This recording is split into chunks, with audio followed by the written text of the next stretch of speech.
Why would identical twins be separated at birth? You knew as a child that you were adopted. How did this play out in your mind? Did it seem exceptional in any way? In fact, it didn't. And our next door neighbors were adopted.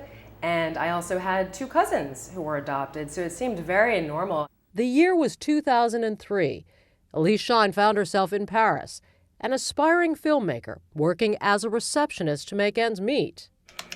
Then, acting on a whim, she opened a door that changed her life.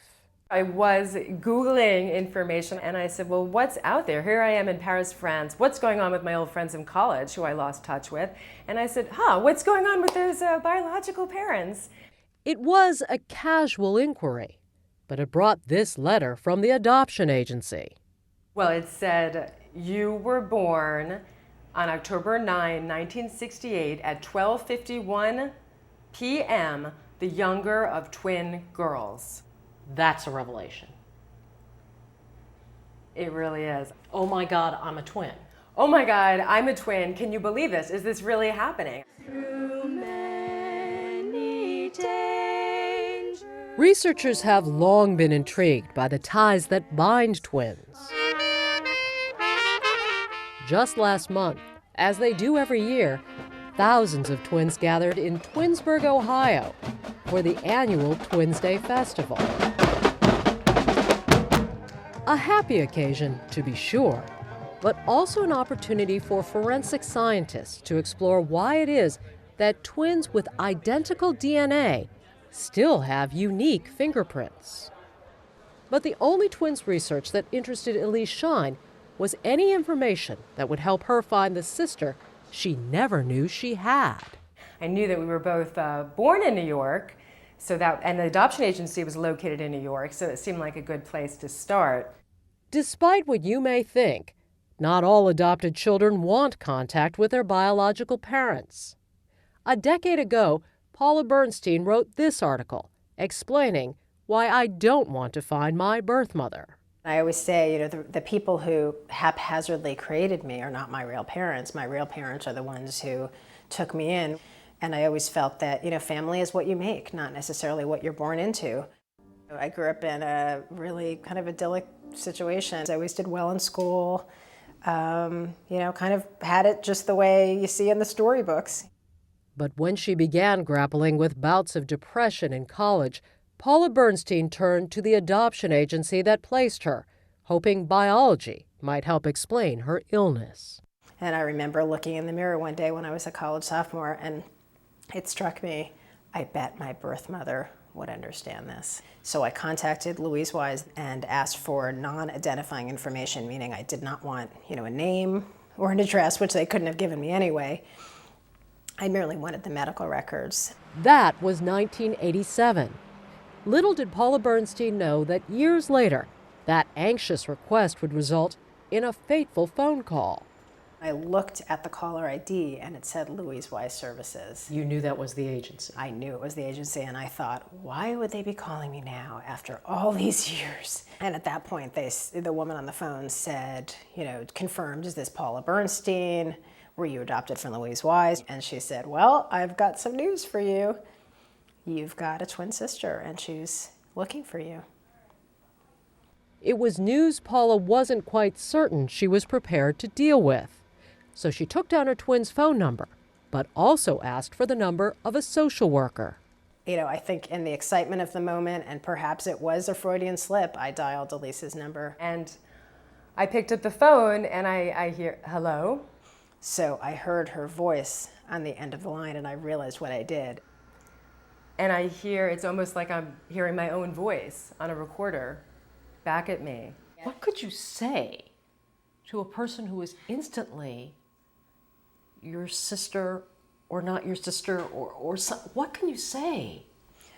I think it's funny because I feel like in a way I was talking to an old close friend I never knew I had, which is very funny that we had an immediate intimacy and yet we didn't know each other at all. With each new detail, the reunited twins got to know one another, found out about their differences, and their remarkable similarities. They'd both gone to graduate school in film. They both loved to write. Where do you start to become sisters? I think, when we met, it was undeniable that we were twins, but we weren't sure what our relationship was to one another. And I think it's taken, 3.5 years for us to become sisters. But then there were questions neither could answer. Why were they separated? Why weren't their families told? Who would do this? Some of the answers came from this man. It was a study of adopted identical twins who were reared by different families without the families having knowledge of their twinship.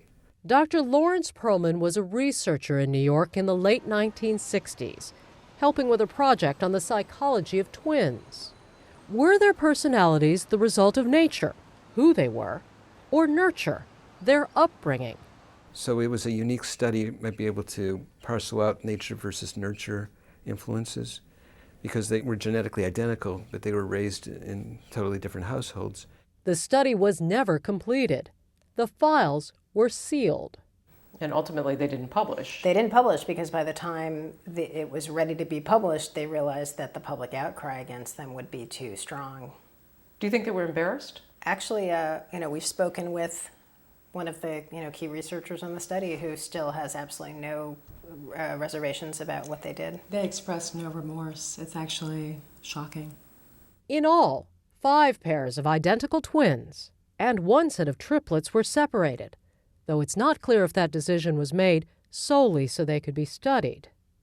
And Ronnie Diamond of New York's Spence Chapin Services, who reviewed the records of the now-defunct Louise Wise Adoption Agency, doesn't believe the separation was meant to be harmful. I have to believe that their intentions were good. And there are studies that looks at twins reared apart.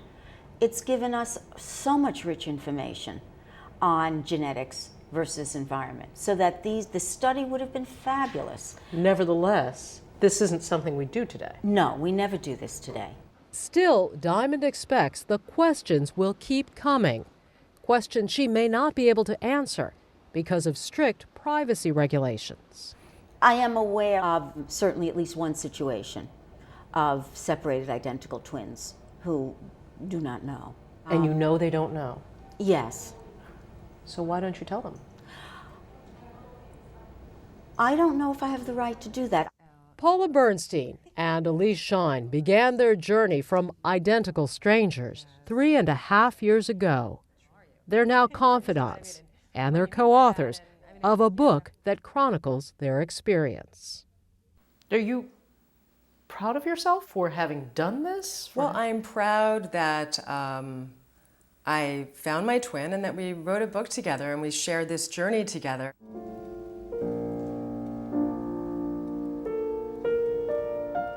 At the end of the day, did you get a sister out of this? Are you sisters now?